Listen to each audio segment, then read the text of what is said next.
le protothéâtre, il faut dire un truc, c'est une super machine hyper intéressante pour apprendre à bien voir. En tant que clown, je dis ça aussi pour ceux qui sont clowns, c'est hyper intéressant parce que tu commences à beaucoup mieux voir le jeu. Il faut qu'on arrive à devenir extrêmement sensible. Le travail reste à faire pour les personnes ordinaires, c'est-à-dire qu'il faut qu'elles apprennent à penser autrement qu'avec le cerveau. Il faut qu'elles pensent avec le corps, avec les mains, avec le toucher, avec les pieds. Alors, coordination.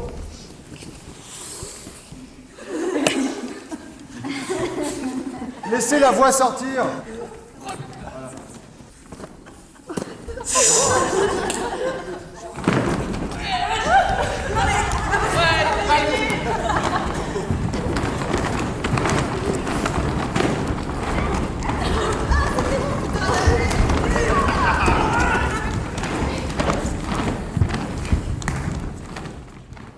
Les objets relationnels du protothéâtre permettent une seule chose, en fait, c'est de concrétiser. Le but du jeu étant d'entrer tout de suite en relation intime avec le jeu. Et c'est-à-dire de ne pas faire une illustration sonore, mais plutôt de se saisir de l'événement. L'événement, c'est un mot qui est propre à la dramaturgie, de l'événement sur le corps.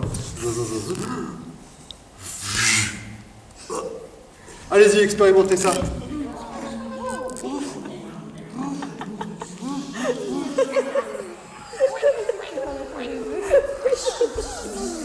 Ouais.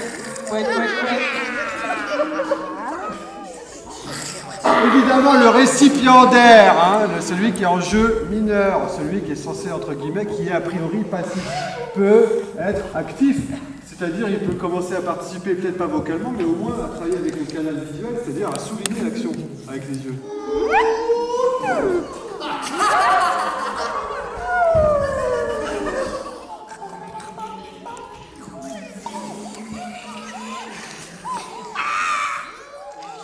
Le protothéâtre, c'est un truc qui vient vraiment de l'extérieur, des observations, de la lecture que tu fais des événements et puis qui ensuite est retraduite en exercice. En fait, on s'est rendu compte que le pouvoir du son de préparation, il était beaucoup chez celui qui, d'un seul coup, est connecté sur ce qui va se passer. Qu'est-ce que tu appelles en creux, c'est-à-dire ? Ça veut dire que tu crées une tension dramatique chez l'autre, mais en accueil. C'est-à-dire que l'action, elle est ici, et lui, il est dans l'action en écoute totale, en accueil. Quand est-ce que ça va partir ? Le son de réception, c'est continuer d'être acteur. Vas-y, je suis acteur aussi, tu vois, je suis pas là-bas, mais je suis acteur.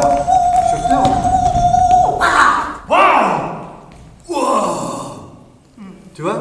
Et infiniment, comme ça, tu peux créer un discours permanent, en fait. Et si vous remarquez bien, la balle continue d'être un enjeu et permet de distribuer les adresses et permet aux spectateurs potentiels d'indiquer où se trouve l'action. Parce que la balle, dans d'autres types d'exercices, devient l'enjeu au sens de où est l'action. Parce que si en plus on ajoute tu veux la balle, je veux la balle, t'as pas le droit de la prendre et tout ça, là on commence à créer des antagonismes en fait. Waouh! Maintenant on va se déplacer dans l'espace. Hop.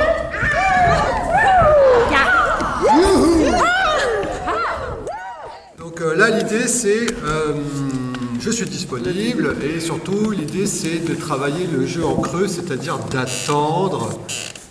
d'attendre vraiment, d'attendre très longtemps, d'accepter d'attendre que le jeu...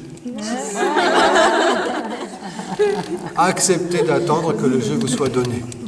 En fait, c'est une très bonne école, ça, pour mettre le jeu à l'extérieur.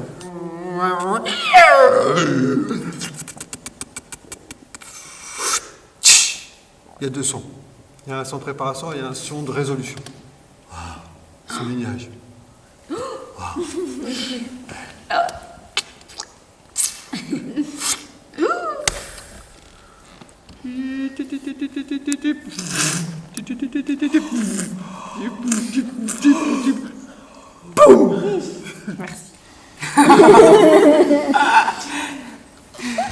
Ça, c'est ce qu'on voit, c'est un enjeu là. Vous voyez, c'est-à-dire, c'est toi qui l'as, je le veux.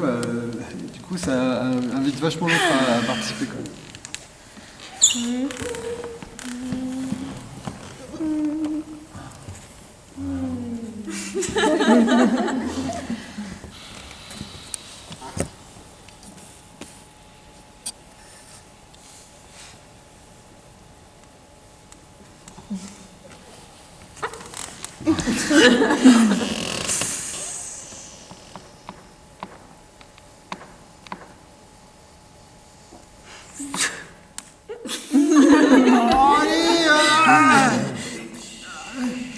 Allez, ouais.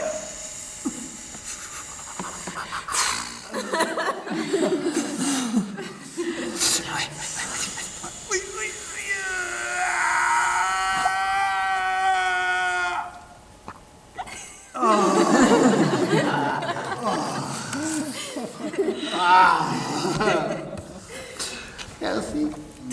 Vous l'avez vu, hein, en fonction des personnes, travailler un petit peu en creux, travailler un petit peu en plein, c'est-à-dire soit on est connecté sur l'effet que ça nous fait, soit on est connecté sur comment on peut l'investir. C'est un peu on voit aussi les terrains de prédilection aussi. D'ailleurs, pendant que tu as le jeu, moi je bascule directement automatiquement en jeu mineur. Et c'est toi qui as le jeu majeur. C'est parce que tu as l'enjeu. Si tu veux, ça sert à rien que moi je fasse des trucs, à moins que ce soit écrit, que ce soit un contrepoids volontaire, enfin écrit, que ce soit intéressant. Ça n'a aucun intérêt, c'est le porteur de l'enjeu qui a le jeu majeur.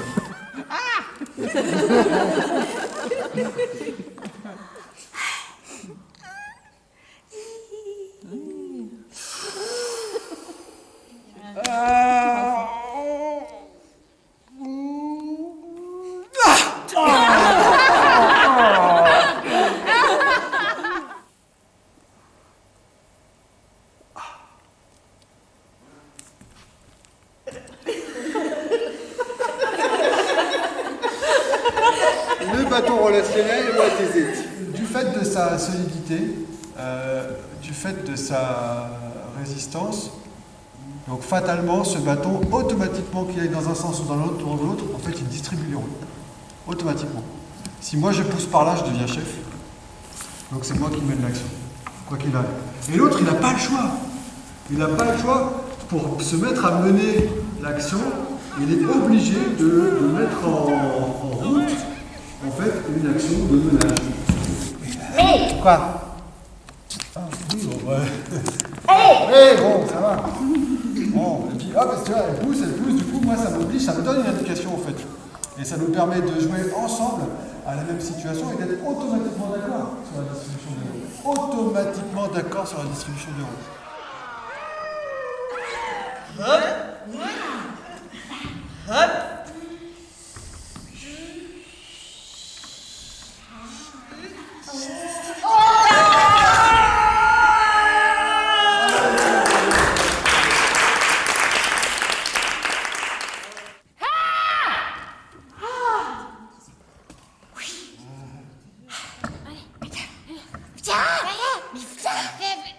Nous sommes dans un parcours de vie, une aventure, une épopée, un mythe, que sais-je.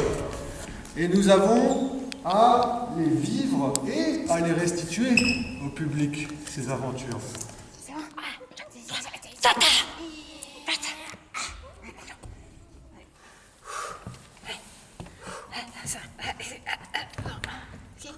En fait, tout le concret vous donne beaucoup de jeux.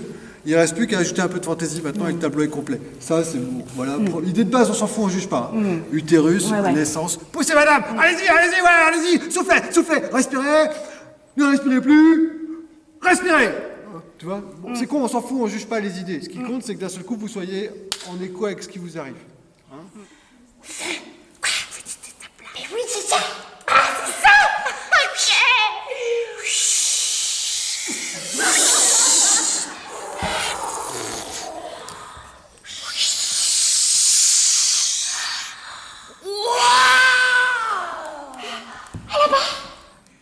Sans le bâton, avec le bâton. Avec le bâton. 1, 2, 3.